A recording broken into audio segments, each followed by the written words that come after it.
it's Sophie, and today I thought, since it's Valentine's Day, I would talk about some love stories that I really enjoyed. Now, they aren't a lot because I don't generally go into a book looking for a romance. I love the adventure and the battles and the rebellions and the things going on. But every now and then there will be a love story going on in the background that I really enjoy. I thought I'd start with the classics. The first one being Jane Eyre, or Eyre, by Charlotte Brontë. I'm not sure how to pronounce that. Anyway, the story is about Jane, who is a governess, and she goes to work at this big mansion in the countryside that is owned by Mr. Rochester. I'm having a lot of difficulty with names today. This is a great story. There's a lot of things going on in the background. One of them being the romance between Jane and Mr. Rochester. It's a very dramatic romance. It took me by surprise. It had some unexpected twists. It's a slow build, which I particularly liked. I'm not a fan of books that start with, oh, and they fell in love and they didn't even know their names, or they saw the back of their head and they were all in love. Oh, he saw her shadow and immediately she was the one. Like I said, the romance is really dramatic, it's romantic, it's tragic, the end is just lovely, and it just leaves you with a really satisfied feeling at the end. The next book I haven't actually read, but I have watched the BBC adaptation of it and I really loved it. It's North and South by Elizabeth Gaskell. The story is about this woman, Margaret Hale, who lives in the south, in the countryside. It's warm, there's fresh air, there's a lot of space, and because of reasons, her family has to relocate to Milton, which is an industrial town. In this town, she meets mill owner John Thornton. Margaret is kind of against him, but as time progresses, they start liking each other, or at least at the beginning respecting each other. I think the great thing about classics is that most of the romances are always a slow build. Like, you have to actually go through all of the book to get to that moment where, okay, fine, you know what, we love each other. Let's deal with that and carry on, which is something I really like. The next book is a romance book, and it's Safe Haven by Nicholas Sparks. Yes, I know I said I'm not that into romances, but yes, I do have a few Nicholas Sparks books hiding somewhere. This book is about Katie, who arrives to this town in North Carolina and meets Alex. Katie has some issues and dark secrets from her past, but slowly Alex starts to break through this barrier she's put up. What I liked about the story is how realistic it was in both characters' thoughts, their decisions, their actions, their hesitations. I went into it thinking it was going to be a silly romance. This is the first Nicholas Sparks book I read, and I wasn't too sure about it, but I was really surprised by that. I really liked it. The writing style is really good, and the romance between them is also a slow build. You can see a pattern here. It's also a slow build, and that made everything much more bittersweet, and made everything just like you were rooting for them. Like, yes, come on, you can do this. So I really enjoyed this couple. The next book I actually bought because it was a mystery. It had a bit of romance that's advertised, but I was looking forward to the mystery, and I actually ended not caring about the mystery. I was more interested in the romance, which is, I think, the first time it's ever happened. It's called El coleccionista de libros de Charlie Lovett. I think in English it's called The BOOKMAN'S Tale by Charlie Lovett.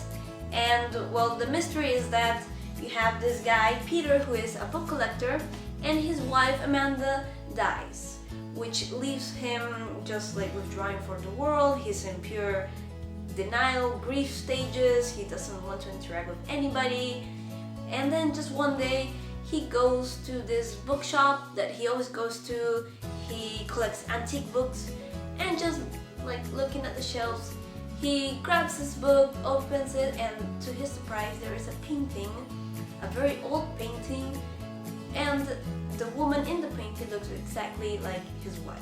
So he's kind of shocked, and Now he finds this a mystery. He wants to know about this painting, who painted it, who was the woman, and all the questions he has about this painting leads him to some very intriguing things. He learns about events in the past that were like incredibly strange. But like I said, I wasn't too interested in the mystery because every chapter has a flashback of his life with Amanda, and I was really looking forward to these flashbacks because I thought the romance story behind these two, Peter and Amanda, was just incredible. One of my favorite romances is found in The Night Circus by Eyre and it's of Celia and Marco.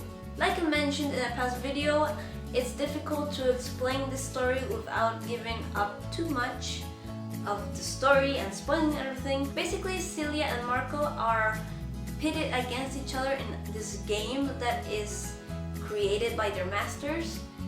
They're just pawns in this game, and like, you know, stuff happens, but it's very rewarding to see how these two interact, because, you know, they're always being watched and basically they're enemies, but they're just enemies because their masters put them there. They don't really have anything against each other, so it's really interesting to see how that develops. The last book, well, incredible in itself.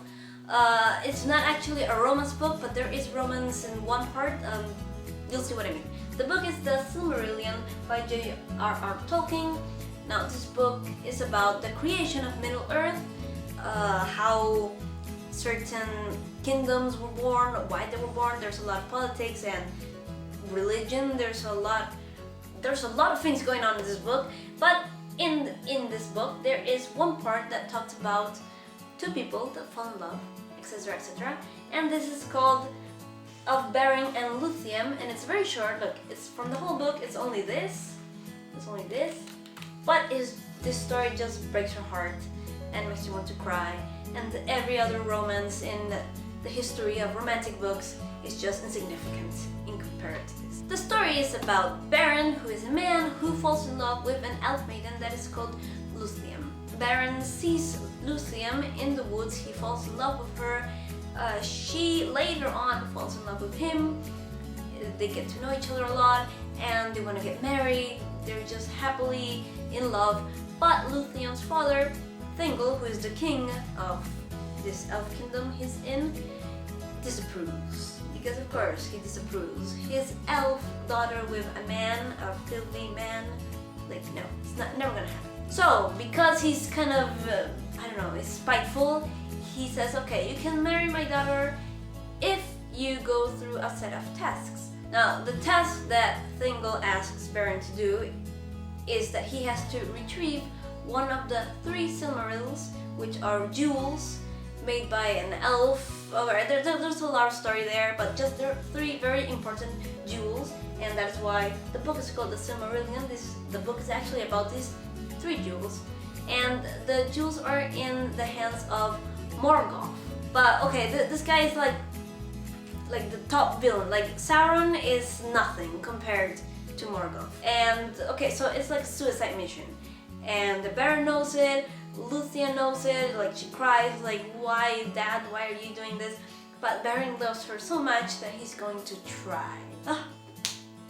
Right, so anyway, he goes and time passes, stuff happens, a lot of stuff happens, and Luthien is just heartbroken because she thinks he's dead or that he's going to die, so she goes after him. Okay, I won't tell you anymore, but like, this story guys, this story. So those were my romantic books or romance in books that I liked, and well, some of them are my all-time favorites. But let me know down below which are your favorite romances or romantic books. Please like and subscribe, and I'll see you soon with another video. Bye!